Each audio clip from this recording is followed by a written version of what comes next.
Good evening, all of you. So, today we are going to analyze the third test match that was played between India and England at Motera Stadium in Ahmedabad. It is the largest stadium of the world और अब इसका नाम बदलकर जो है Narendra Modi stadium कर दिया गया है। ये मैच कई बातों को लेकर चर्चा में रहा। सबसे पहली बात कि डे नाइट का टेस्ट मैच था और ये पिंक बॉल से खेला गया। दूसरी बात थी कि मैच 2 दिन में ही समाप्त हो गया, यानी पूरे 6 सेशन भी नहीं हुए। और तीसरी महत्वपूर्ण बात जो है वो पिच को लेकर काफ़ी चर्चा में रहा। और जो चौथी बात है वो ये है कि वर्ल्ड टेस्ट चैम्पियनशिप का जो फाइनल होना है उसकी दौड़ से इंग्लैंड बाहर हो गया है। और भारत अगर आखिरी टेस्ट मैच जीत लेता है इंग्लैंड से तो भारत का न्यूजीलैंड के साथ भिड़ना तय है। और भारत के पास एक मौका रहेगा कि जो सेमीफाइनल में न्यूजीलैंड से जो हार मिली थी उसका हिसाब किताब चुकता करने का।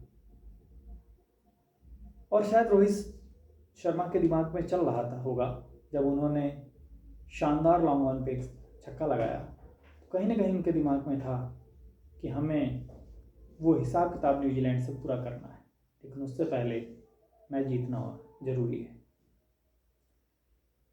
अब अगर हम स्कोर कार्ड की बात करें तो मैच का टॉस जीता इंग्लैंड ने।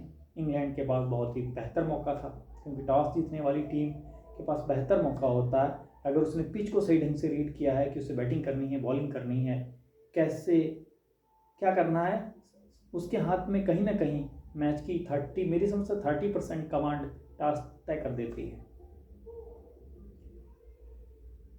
लेकिन इंग्लैंड ने शायद पिच को सही ढंग से रीड नहीं किया था। अगर रीड किया होता तो पहली बात तो वो बैटिंग नहीं करते और दूसरी बात स्पिनर ज़्यादा खिलाते। तो फिलहाल इंग्लैंड ने बैटिंग शुरू की और 112 पर सारी टीम ऑल आउट हो गई। उसके बाद भारत को मौका मिला। भारत ने भी कोई बहुत अच्छी बैटिंग नहीं की, उसमें 67 रन अकेले हिटमैन ने मारे, तो कुल भारत ने 145 रन बनाए। सेकंड पारी में इंग्लैंड की पूरी टीम 81 रन पर बिखर गई। भारत के सामने 49 रन का बड़ा आसान सा लक्ष्य था जो उसने बिना कोई विकेट गंवाए पूरा कर लिया, जिसमें रोहित शर्मा के 25 रन शामिल हैं। कुल 91 रन रोहित शर्मा ने बनाए और उसमें तो नॉट आउट रहे सेकंड इनिंग्स में। और अक्षर पटेल ने 10 विकेट लिए and he was declared the man of the match. और रविचंद्र अश्विन दुनिया के सबसे तेज 400 विकेट लेने वाले खिलाड़ी बन गए। और हम चाहेंगे कि मुतैया मुरलीधरन का रिकॉर्ड तोड़ना तो खैर मुश्किल है कि वो second highest test wicket taker बने। Our best wishes are with him.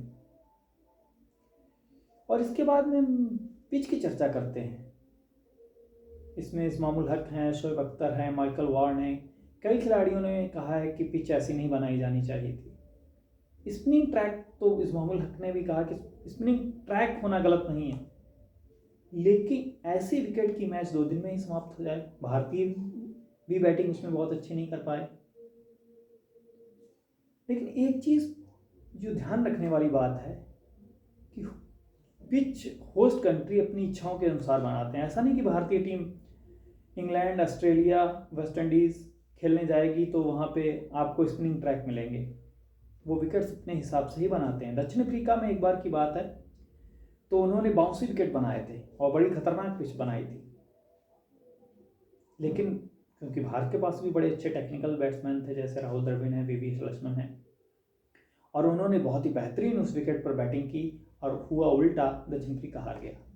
तो अगर यहाँ पे टेक्निक अच्छी होती इंग्लैंड के बल्लेबाजों की तो ये पासा भारत को उल्टा भी पड़ सकता था। तो कहीं ना कहीं टेक्निक की बात है।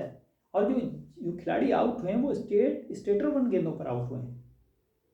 गेंद ये सही है, गेंद घूम रही थी, लेकिन ज़्यादातर गेंदों पे जो सीधी गेंद रह गई हैं उस पर बोल्ड हुए हैं या विकेट दिए हैं, LBW हुए हैं।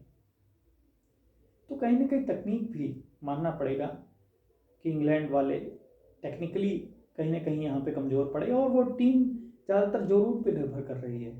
और जब आप बाहर खेलने जाते हैं तो 1-2 प्लेयरों पे डिपेंड रह के मैच नहीं जीत सकते। क्योंकि ऑस्ट्रेलिया में भारत जीता, गाबा के मैदान में जीता, या उस समय पर्थ के मैदान पे हमने जीत हासिल की, तो किसी एक खिलाड़ी के दम पर हमने हासिल नहीं की थी। तो पिच को पूरी तरीके से दोष देना ठीक नहीं है। हालांकि ये सही, हाँ, आईसीसी ऐसे मानक बनाए और उसकी निगरानी में पिचें तैयार सारे देशों में हों तो ठीक है। जब सारे देश अपने हिसाब से बनाते हैं पिच, तो हम क्यों ना बनाएं। और कहीं न कहीं तो इसीलिए भारत ने जो है ये मैच ज़्यादातर साउथ इंडिया में खिलाए हैं। अगर यही मैच जो 3 हुए हैं, अगर ये नॉर्थ इंडिया में धर्मशाला वगैरह में खिलाए जाते तो इंग्लैंड के खिलाड़ियों को कुछ फेवरेबल कंडीशन मिल जाती है, क्योंकि इंग्लैंड में ना ज़्यादा गर्मी पड़ती है ना सर्दी पड़ती है, वहाँ का नम मौसम है और ज़्यादातर वहाँ पे जो है गेंद स्विंग करती है। 12 बजे तक एक साइड में हवा चलती है और 12 बजे से फिर बाद में दूसरी छोर से हवा चलना शुरू होती है। और इंग्लैंड का कोई भी किनारा, कोई भी पार्ट ऐसा नहीं है जो 320 किलोमीटर से ज़्यादा समुद्र से दूर स्थित हो।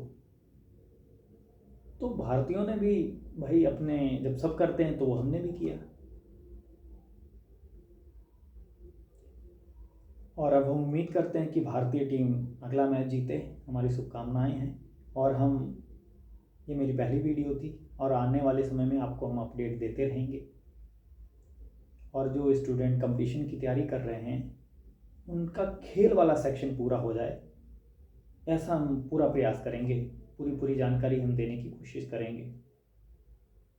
और आप लोगों का बस यही प्यार मिलता रहे। इन्हीं सब के साथ भाई, thanks for watching my video, thanks for joining us,